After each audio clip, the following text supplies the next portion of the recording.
स्वाति, प्रीति और पम्मी एक ही बिस्तर पर खर्राटे मारते सो रहे थे। स्वाति के मोबाइल फोन का अलार्म बजता है और पम्मी की नींद खुलती है। बड़ी भाभी उठो ना। हे भगवान। छोटी भाभी, अरे कोई तो उठो, कैसे सो रहे हो आप दोनों घोड़े बेचकर? मुझे नहीं पता भाई, सोते रहो, मैं तो बाहर जा रही हूँ।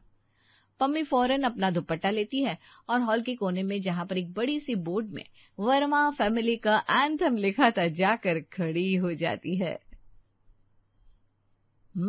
वक्त से पहले ज्यादा ही फुर्सत में हो आजकल। नहीं पापा, वो तभी निर्मला अपने कमरे से बाहर आती है।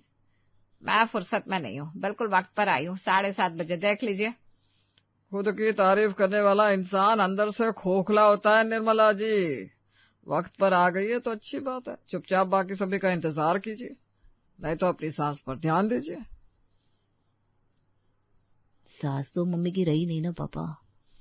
वर्मा जी टेढ़ी पैनी नजरों से प्रेम को देखते हैं। लग गई लंका। वो पापा वक्त पर ही हूँ मैं, आपने कहा था ना 7:35 तक एंथम स्टार्ट होगी तो। वर्मा जी दीवार पर टंगी घड़ी की ओर एक नजर देखते हैं। बिल्कुल 7:35 पर जैसे ही घड़ी का कांटा इशारा करता है वो शुरू हो जाते हैं। सादगी में शान है, संस्कार हमारी पहचान है।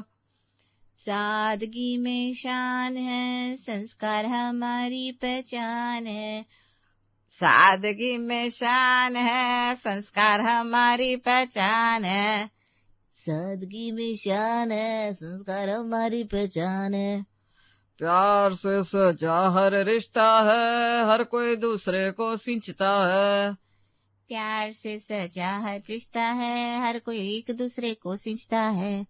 प्यार से सजा हर रिश्ता है, हर कोई दूसरे को सिंचता है। प्यार से सजा हर रिश्ता है, हर कोई दूसरे को सिंचता है। अनुशासन भी है, अपनापन भी है, सभी मिलकर गाते वर्मा परिवार का गान है। अनुशासन भी है, अपनापन भी है, सभी मिलकर गाते वर्मा परिवार का गान है।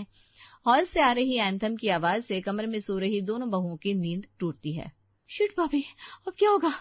अरे पता नहीं, मैं तो कह दूंगी तेरी तबीयत खराब थी इसलिए मैं तेरा ध्यान रख रही थी। क्या? नहीं भाभी, मुझसे झूठ नहीं बोला जाएगा। आप तो जानती है मैं कुछ भी छिपा नहीं पाती।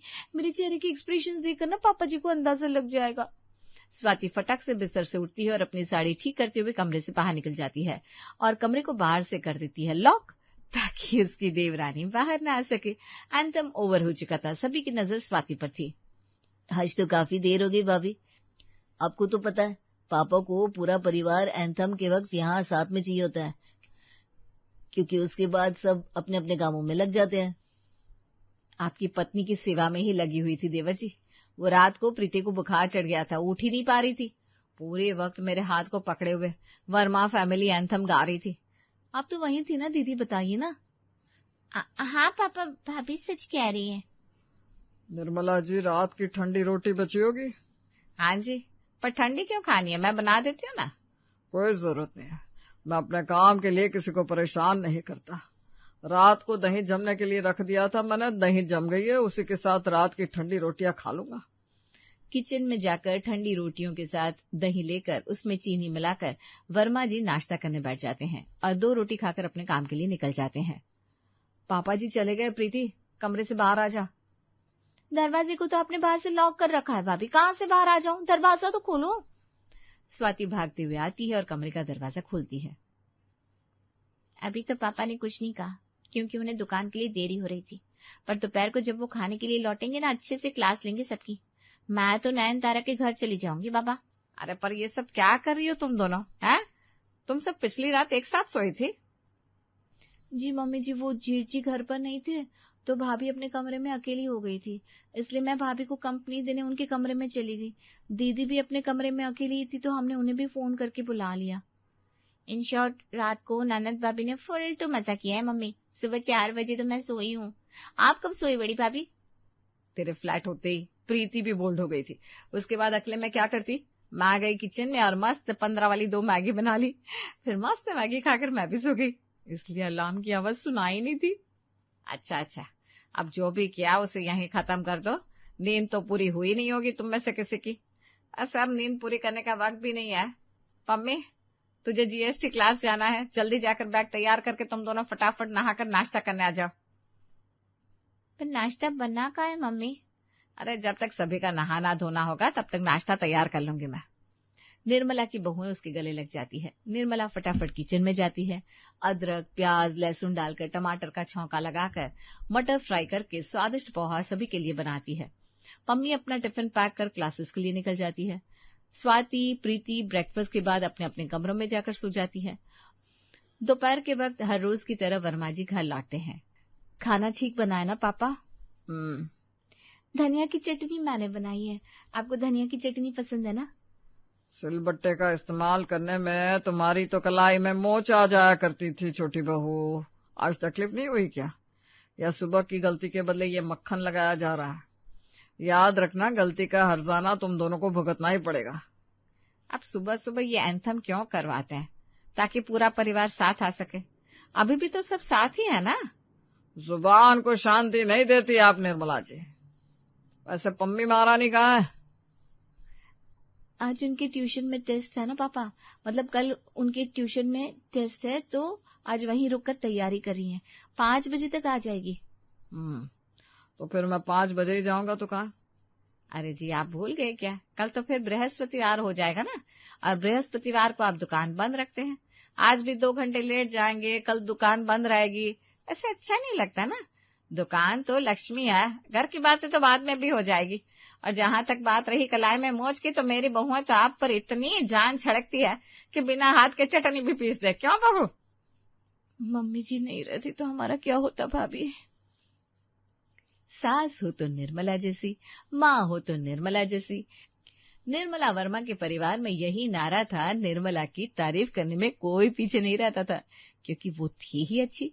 शाम को निर्मला टहलने के लिए सोसाइटी कंपाउंड में जाती है। क्या बात हो गई, ये इतना शोर शराबा क्यों मच रहा है? शोर शराबा शुरू कहाँ है निर्मला? अभी तो यहाँ 4 में से कोई 3 ही बचेगा, क्योंकि चौथा जो होगा वो सभी की पिटाई के इल्जाम में जेल में होगा। ये कैसी बात कर रही है रेनो? क्या हो गया?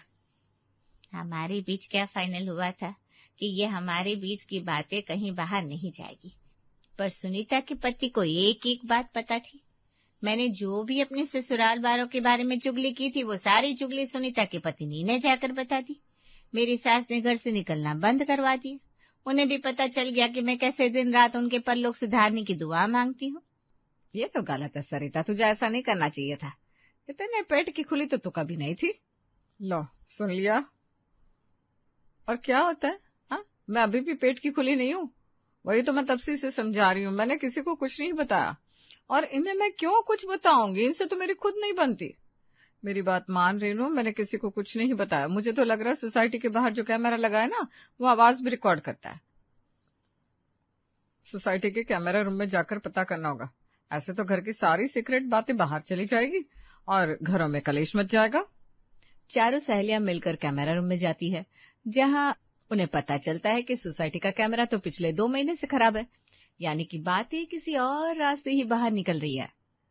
काफी देर हो गई, बच्चे वापस आते ही होंगे काम से, अब मैं घर चलती हूँ। रात को सत्यम दिल्ली से वापस लौटता है, वो भी सभी के लिए गिफ्ट लेकर। अरे वाह भैया, सही वक्त पर आए। आज लगता है किसी की क्लास नहीं लगेगी, बच गई मैं तो। वर्मा जी सुबह की बात को भूल जाते हैं और रात को सभी साथ में एंथम करने एक साथ इकट्ठा हो जाते हैं।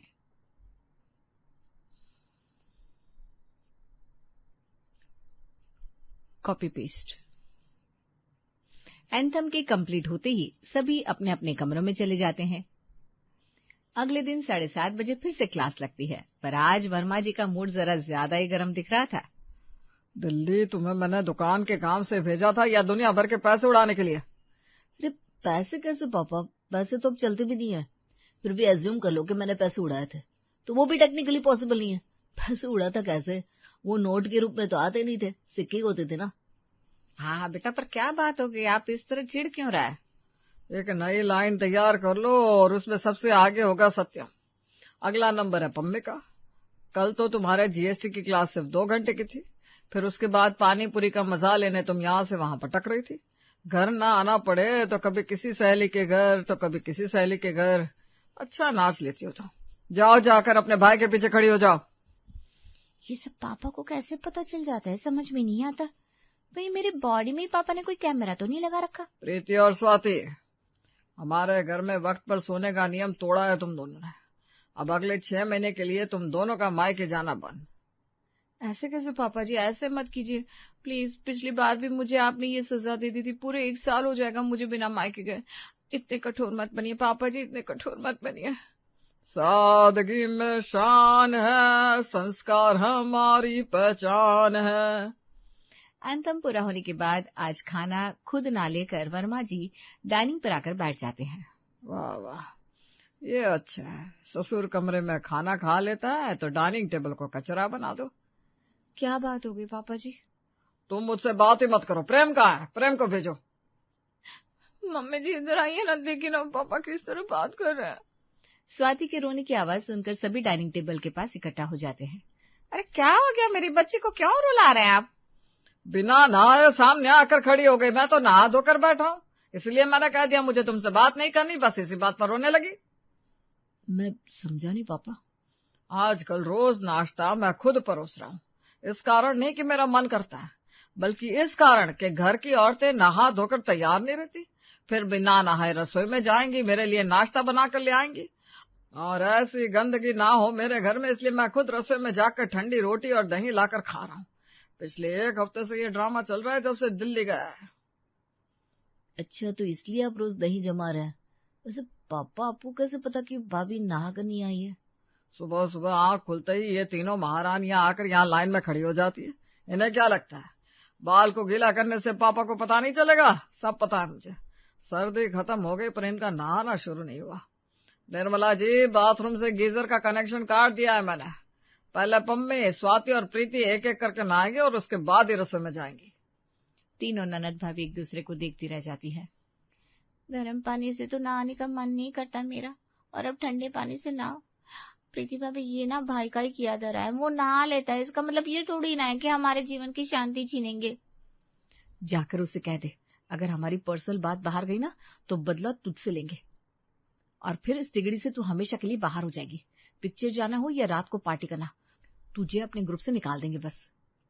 भाभी प्लीज ऐसे मत बोलिए, मैं अभी जाकर इनकी खटिया खड़ी करके आती हूँ। प्रीति तुरंत अपने कमरे में जाती है और प्रेम को धर दबोचती है।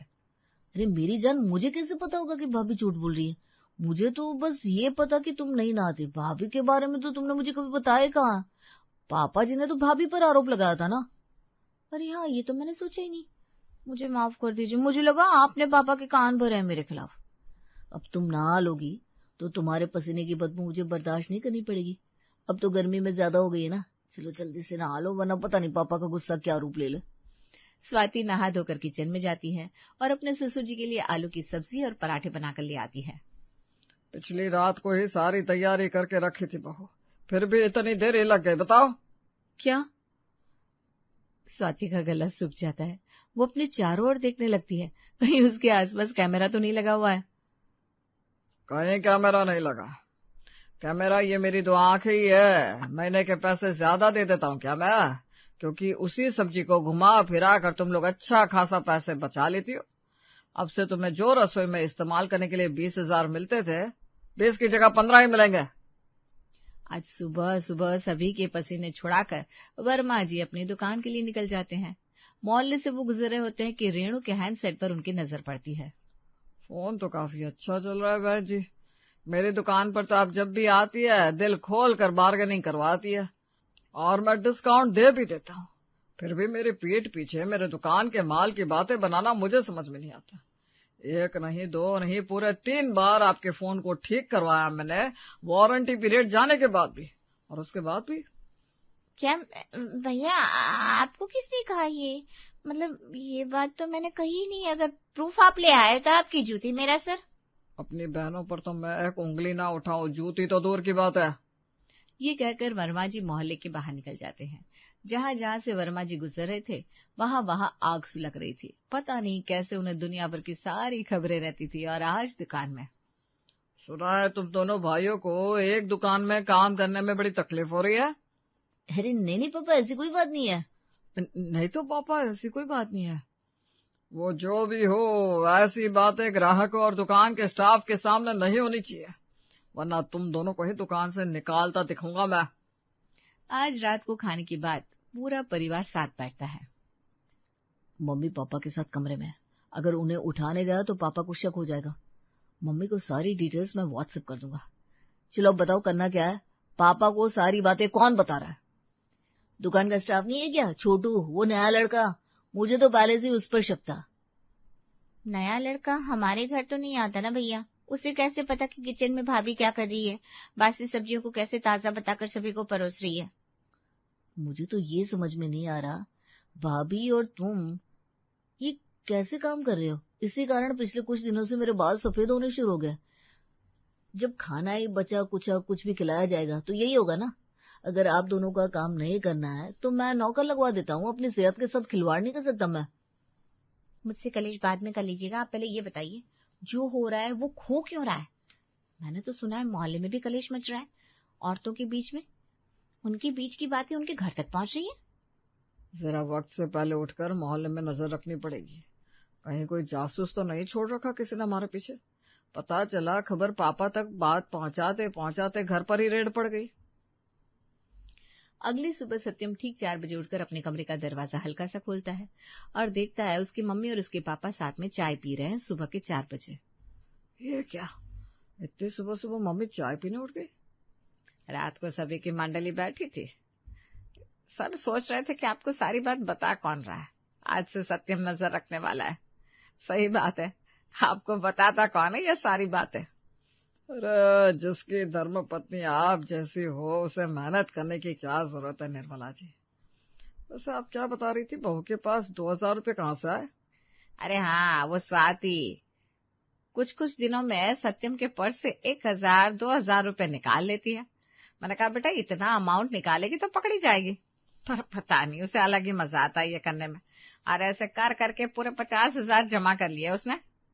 सत्यम तो सर पकड़ लेता है।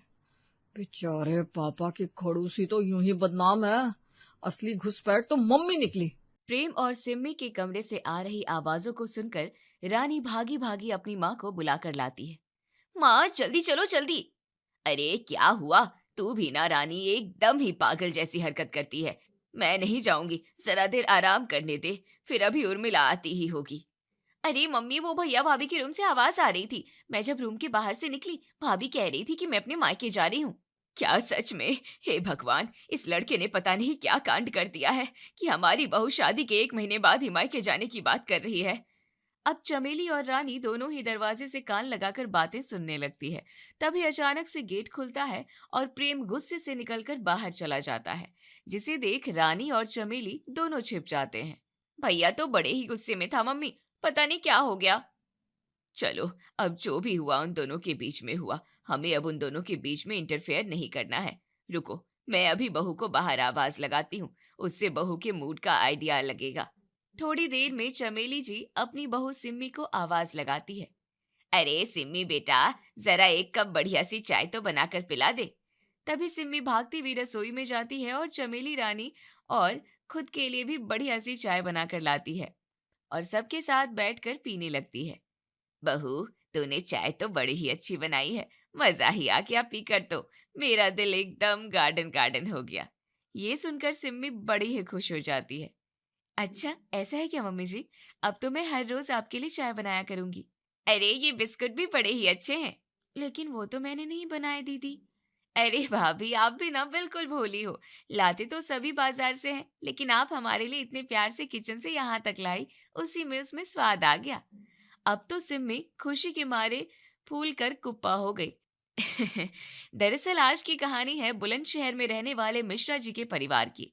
कहते हैं छोटा परिवार सुखी परिवार, बस उसी की तर्ज पर चमेली जी और नरेश जी ने 2 ही बच्चे किए।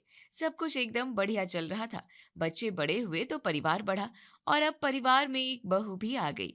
नाम है सिम्मी, अपने नाम की तरह ही बड़ी प्यारी, लेकिन कहते हैं कि कब कहां से परेशानी किस रूप में आकर टपक जाए पता नहीं। चलो अब आगे देखते हैं। फिर एक दिन, लो जी आज तो मैंने ये बनाया है सीजन के पहले भरवा करेले, तड़का दाल, मल्टीग्रेन रोटी। कहाँ हो जी? प्रेम जी, प्रेम जी। तभी प्रेम रेडी होकर अपने रूम से बाहर निकलता है। कहाँ हो आप?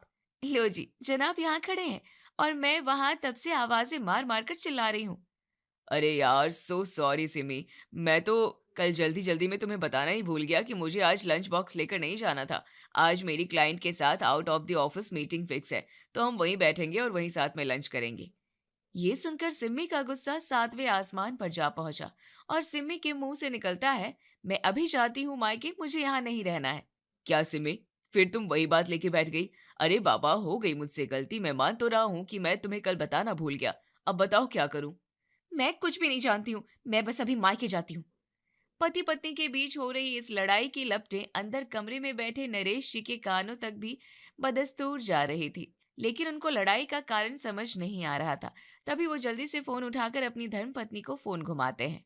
तुम वहां औरतों के साथ पार्क में बैठी इसकी बहू उसकी बहू की चुगली में तल्लीन रहो, यहाँ तुम्हारी खुद की बहू घर से भागी जा रही है। ये सुनकर चमेली जी सत्ते में आ जाती है। क्या भागी जा रही है? लेकिन क्यों भला, ऐसा क्या हो गया? अब आपको पूरा परम ज्ञान फोन पर ही लेना है, तब एक चाहे बहू छोड़कर चली जाए। अरे नहीं नहीं प्रेम के पापा, मैं ऐसा अनर्थ नहीं होने दूंगी, मैं बस अभी आई। तभी चमेली जी वंदे भारत की स्पीड से भागती हुई घर आती है और सबसे पहले जाकर देखती है सिम्मी आराम कर रही थी। फिर चमेली जी मन ही मन सोचती है, अरे ये सिम्मी बहू तो एकदम नॉर्मल काम कर रही है, अब मैं इससे पूछूंगी तो बात बिगड़ सकती है, इसलिए बुझती आग को फिर से क्या सुलगाना। अब जब शांति हो ही गई है तो शांति ही रहने दो। अभी चमेली जी खड़े खड़े अपनी सोच में इतना डूब गई और ऐसे अपनी मुंडी जोर जोर से हिला रही थी जैसे खुद ही सवाल और खुद ही जवाब कर रही हो। तभी सिमी पास आती है। क्या हुआ मम्मी जी, आप किस सोच में डूबी हो? तभी चमेली जी जैसे गहरी सोच से बाहर आती है। आए नहीं नहीं, कुछ भी नहीं, बस ऐसे ही रसोई में तेरे ही पास आ रही थी, तभी कुछ और काम याद आ गया तो वही सोचने लगी। अच्छा मम्मी जी, लेकिन ऐसा क्या काम था जो मुझे भी बता दो, मैं भी तो जानूं। अरे नहीं नहीं बहू, कुछ भी नहीं, मैं भूल ही गई कि मैं क्या सोच रही थी। अच्छा चलो कोई बात नहीं मम्मी जी, इस एज में होता है। अब आप आराम से बैठिए, मैं पापा जी को भी बुला लेती हूँ, सब साथ में बैठकर नाश्ता करो, फिर मुझे घर का बाकी काम भी निपटाना है। हाँ हाँ बेटा, जैसा तू चाहे, तेरी राजी में ही सबकी रजा है। आपको सुबह सुबह क्या हुआ है मम्मी जी, आपकी तबीयत तो ठीक है ना? चमेली जी मन ही मन सोचने लगती है। अरे बहू, तूने ही पूरे शरीर का टेम्परेचर बिगाड़ दिया है।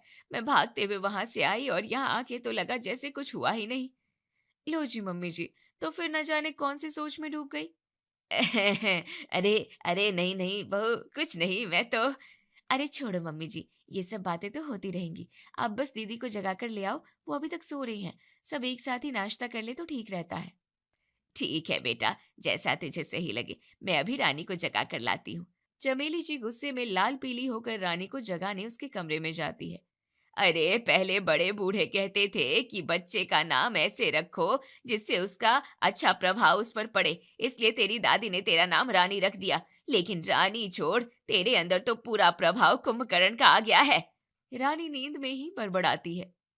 अभी उठती हूँ मम्मी, आप भी ना बड़ा ही तंग करती हो मुझे। अरे रानी, अब उठ जाओ, नहीं तो। नहीं तो क्या मम्मी? अरे पता नहीं क्या हुआ आज फिर से तेरे भैया भाभी के बीच। अभी तेरे पापा ने जल्दी से फोन करके मुझे बुलाया, फिर मैं पार्क से भागती हुई आई और तू यहाँ आराम से घोड़े बेचकर सो रही है। अगर जाग रही होती तो कम से कम बात का तो पता चलता कि आखिर ऐसी क्या बात है जो इन दोनों के बीच में लड़ाई इस हद तक बढ़ जाती है और बहू को मायके जाने की नौबत आ जाती है। क्या आज भाभी ने फिर से मायके जाने की बात कही? तो आपने भाभी से पूछा नहीं कि आखिर ऐसा क्यों कहती है वो बार बार? अरे मैं उड़ता तीर क्यों लूं? जब मैं पार्क से आई तो उसने बड़े नॉर्मल से बात की मुझसे, मैं क्यों पूछूं उसको? अब आज मैं प्रेम से ही पूछूंगी कि आखिर तुम दोनों के बीच में ये सब क्या चल रहा है। शाम को प्रेम ऑफिस से घर आता है और फिर चमेली जी उसे अपने कमरे में बुलाती है। प्रेम, प्रेम, जरा इधर तो आ। कहाँ हो आप? अरे मैं इधर बैठी हूँ अपने कमरे में, तुझे मेरे पास बैठने के लिए टाइम ही नहीं है कि कभी माँ के पास भी बैठ जाया कर। प्रेम अपनी माँ के पास जाकर बैठ जाता है और उनसे बात करने लगता है। पहली चमेली जी अभी इधर उधर की बातों में उलझाए रहती है जब तक वो अपने टॉपिक को स्टार्ट करती है। अच्छा प्रेम, मुझे ये बता जरा कि वो बहू। इतना कहते ही कमरे में सिम्मी की एंट्री होती है। जिसे देख चमेली जी एकदम शांत हो जाती है और सिम्मी को अपनी सास को ऐसे अचानक से चुप होते देख बड़ा ही अजीब लगता है। फिर क्या था? नहीं नहीं, आप गलत समझ रहे हैं। इस बार सिम्मी शांत रह जाती है और कुछ भी नहीं कहती है। अब अगले ही दिन सिम्मी शाम को अपनी सास के लिए फिर से चाय बनाती है। लो मम्मी जी, आपकी ये गर्मा गर्म चाय और साथ में पकौड़े भी। अब इधर चमेली जी अभी तक अपनी उसी दुनिया में उलझी हुई थी कि आखिर ऐसी क्या बात हो गई जिसके चलते बहू बार बार अपने मायके जाने की बात कर रही है। मम्मी जी, चाय पी ली? हाँ पी ली। मम्मी जी, पकौड़े भी खा लिए? हाँ बहू, खा लिए। अब इस बार अपनी तारीफ न सुनकर सिम्मी एकदम गुस्से में आ जाती है और रसोई में जोर जोर से बर्तन पटकने लगती है। तभी बाहर से रानी भी घर में आती है। अरे क्या हुआ भाभी, आज आप अपना सारा गुस्सा बर्तनों पर क्यों उतार रही हो? लगता है कोई बात हो गई है। लेकिन सिम्मी गुस्से में कोई जवाब नहीं देती है। क्या हुआ मम्मी, भाभी कुछ बोल ही नहीं रही है और आप भी यहाँ चुपचाप बैठी हैं। तभी सिम्मी गुस्से में रसोई से बाहर आती है। तो सुन लो मम्मी जी, मैं अभी के अभी अपने मायके जा रही हूँ। ये सुनकर तो चमेली जी को जैसे काटो तो खून नहीं। क्या हुआ बहू, अभी तो तूने मुझे बढ़िया सी चाय पिलाई और अभी ही तू कहने लगी कि मैं जा रही हूँ। आखिर 15 मिनट में ऐसा कौन सा पहाड़ टूट पड़ा बहू? पहाड़ टूट पड़ा? अरे आपको एक बार भी नहीं लगा कि बहू की तारीफ कर दूं? कितनी अच्छी चाय बनाई है, कितने टेस्टी पकौड़े बनाए हैं, लेकिन आपसे तो तारीफ के 2 शब्द नहीं फूटे। मैं अभी जाती हूँ मायके। ये सुनकर अशोक जी अपने कमरे से निकलकर बाहर आते हैं और माहौल को शांत करवाते हैं। लेकिन चमेली जी अभी भी सदमे में ही थी। उन्हें समझ ही नहीं आ रहा था कि आखिर ये हुआ क्या। रात को जब वो अपने पति नरेश जी के साथ कमरे में थी तो दोनों लोग शाम को हुए हादसे के बारे में बात करते हैं। क्या हुआ चमेली, तुम कुछ बोल क्यों नहीं रही हो? बड़ी ही शांत शांत लग रही हो। अरे मुझे तो कुछ समझ ही नहीं आया कि ये सब क्या हुआ। मैंने तो बहू को कुछ कहा भी नहीं, लेकिन उसको पता नहीं किस बात का बुरा लग गया। अगर मेरी बात मानो तो मैं तुम्हें एक सलाह दूं। हाँ प्रेम के पापा, आपकी सलाह पर ही तो मैंने पूरी जिंदगी बिताई है। बताओ आप क्या कहना चाहते हो? अरे मैं तो कहता हूँ कि ये तिजोरी की चाबी और ये बाकी की सब जिम्मेदारी तुम बहू के कंधों पर ही छोड़ दो। शायद उसे इसी बात का बुरा लगा हो और इसलिए वो हर बात में ये कहती हो कि अभी जाती हूँ मायके। हाँ, आप सही कह रहे हैं। इस बारे में मैंने विचार ही नहीं किया और अगर ऐसी ही बात है तो मैं कल ही बहू को तिजोरी की चाबी सौंपकर मुक्त हो जाती हूँ।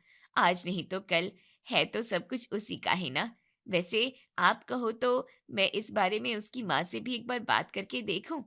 नहीं नहीं, ऐसी गलती नहीं करना, इससे बात और बिगड़ सकती है। इसलिए मैं जैसा जैसा कहता हूँ तुम ठीक वैसा वैसा ही करो। अगले ही दिन चमेली जी सुबह सुबह बहू सिम्मी को आवाज लगाती है। उन्हें लगता है कि बहू शायद कुछ उखड़े मूड में उनके पास आएगी, लेकिन ऐसा नहीं हुआ। सिम्मी बड़े ही मुस्कुराते हुए चमेली जी के पास आती है। हाँ जी मम्मी जी, आपने मुझे बुलाया? पहले तो तुम मेरे लिए एक बढ़िया सी चाय बनाकर लाओ सिम्मी बहू। भाभी, चाय तो मैं भी पीऊंगी। भाई आज संडे है तो घर की चाय तो मैं भी पीऊंगा। अब जब सब पी रहे हैं तो 1 कप चाय का प्याला मैं भी ले ही लूंगा। अच्छा अच्छा ठीक है, मैं सबके लिए चाय बना ही लेती हूँ। और फिर सिम्मी सबके लिए चाय के साथ बढ़िया नमकीन बिस्कुट लेकर हाजिर होती है। बहू, तूने क्या ही शानदार चाय बनाई है, दिल खुश कर दिया। वाकई में 1 नंबर चाय है। प्रेम जी और रानी दीदी, आपको अच्छी नहीं लगी क्या चाय? ये सुनकर रानी डर जाती है। नहीं नहीं भाभी, मुझे तो बड़ी ही पसंद आई। अभी सब हंसकर बात कर ही रहे थे कि तभी चमेली जी सबको बीच में टोकती है। बहू, मैंने तुम्हें एक बहुत जरूरी काम के लिए यहाँ बुलाया है और बाकी के सब भी यही हैं, तो इससे अच्छी बात क्या हो सकती है? हाँ जी मम्मी जी, कहो कहो क्या कहना चाहती हो आप? ऐसी भी क्या जरूरी बात है जो आपको इतना सोचकर बोलना पड़ रहा है? चमेली जी सिम्मी के हाथ में तिजोरी की चाबियां रखते हुए कहती है। बहू, मैं ये कह रही हूँ कि अब तू ही इस घर की लक्ष्मी है। अब तू ये चाबियां अपने पास रख और इन्हें संभाल। आज से तू ही इस घर की कर्ता धर्ता है। सबको उम्मीद थी कि ये सुनकर सिम्मी खुशी से झूम उठेगी, लेकिन हुआ इसका एकदम उलट। सिम्मी तो फिर से अपने पुराने अवतार में आ गई। क्या ये चाबियां? अरे ये चाबियां मैं अपने पास कैसे रख सकती हूँ मम्मी जी? मैं ही नहीं रखूंगी। नहीं बेटा, ये तो तुझे रखना ही होगा। तू बिल्कुल भी संकोच न कर, ये तेरी ही अमानत है। नहीं नहीं मम्मी जी, ये चाबियां या तो आप अभी के अभी अपने पास रखो या फिर मैं अभी जाती हूँ मायके। ये सुनकर तो सबके चेहरे का रंग उड़ गया। किसी को उम्मीद नहीं थी कि सिमी फिर से ये सब कुछ बोलेगी सिवाय प्रेम को छोड़कर। लेकिन अब की बार प्रेम पूरी तरह तैयार था। उसने भी नहले पर दहला फेंका और कहा, सोचो सोचो क्या कहा होगा। अच्छा ठीक है, अगर तुम्हें जाना ही है मायके तो तुम बिल्कुल जाओ मायके। तो क्या मायका इतना पास है जो मैं अभी बैग उठाकर अभी के अभी चली जाऊं? हाँ हाँ, तुम घबराओ नहीं, मैंने तुम्हारे टिकट करा के रख दिए हैं और पूरे 2 दिन बाद के टिकट हैं, क्योंकि मुझे उम्मीद थी कहीं ना कहीं इन 2 दिनों में तुम फिर से मायके जाने की बात करोगी ही करोगी। हाँ ठीक है, मैं बस 2 दिन बाद जाती हूँ मायके। सिमी इतना कहकर वहां से चली जाती है। बेटा, तुझे ऐसा नहीं करना चाहिए था, बेफिजूल की बातों को क्यों बढ़ाना। हाँ प्रेम, तेरे पापा बिल्कुल सही कह रहे हैं, इस बात को यहीं खत्म करो। अभी वो मायके जाएगी, हमारे खानदान की नाक कट जाएगी। हाँ मम्मी, मुझे पता है हमारे खानदान की नाक कट जाएगी, इज्जत मिट्टी में मिल जाएगी। 4 लोग क्या सोचेंगे, तेरी बहन का रिश्ता कैसे होगा, यही सब ना। ये सब आप मेरे ऊपर छोड़ दो, मैं सब हैंडल कर लूंगा। तभी 2 दिन बाद ही सिमी प्रेम से कहती है, मुझे स्टेशन तक छोड़ तो आओ। मतलब मायके जाने की धमकी आप दो मैडम, और स्टेशन तक छोड़ने भी मैं ही जाऊं? वैसे ये बात कुछ जमी नहीं। वैसे तुम पहली बार बुलंदशहर से कोलकाता इतनी दूर जा रही हो, इसलिए तुम नहीं हम दोनों जा रहे हैं। ये सुनकर सिमी चौंक जाती है, लेकिन बाकी सबको बड़ी ही शांति मिलती है कि सिमी अकेले अपने मायके नहीं जा रही है। अच्छा माँ पापा, मैं निकलता हूँ, वहां पहुंचते ही फोन करूंगा। प्रेम सिमी के मायके के लिए उसे लेकर निकलता है और अगले ही दिन वो दोनों कोलकाता पहुंच जाते हैं। अब इधर सिमी के मम्मी पापा भाई बहन उसे अचानक से घर देखकर चौंक जाते हैं। अरे सिमी बेटा, अचानक से, और दामाद जी भी साथ में हैं, तूने बताया भी नहीं कि वो आने वाले हैं। ये सुनकर सिमी फिर से बड़े जोर से गुस्से में आ जाती है। अच्छा, आप लोगों को कैसे आए, क्यों आए, कब जाओगी, इसकी पड़ी है। अरे बेटी पहली बार मायके आई है, उसकी किसी को चिंता नहीं है। ये नहीं कि मेरा शानदार सा वेलकम होना चाहिए, बढ़िया फूल बलून लगाने चाहिए, केक काटना चाहिए, लेकिन नहीं, मेरी किसी को पड़ी ही नहीं है। मैं अभी जाती हूँ मायके। ये हुई ना बात सिमी। अब आप ही बताओ मम्मी जी, इस बात का कोई इलाज है क्या? सिमी बेटा, तू अभी अपने मायके में ही है, और कौन से मायके जाना है तुझे?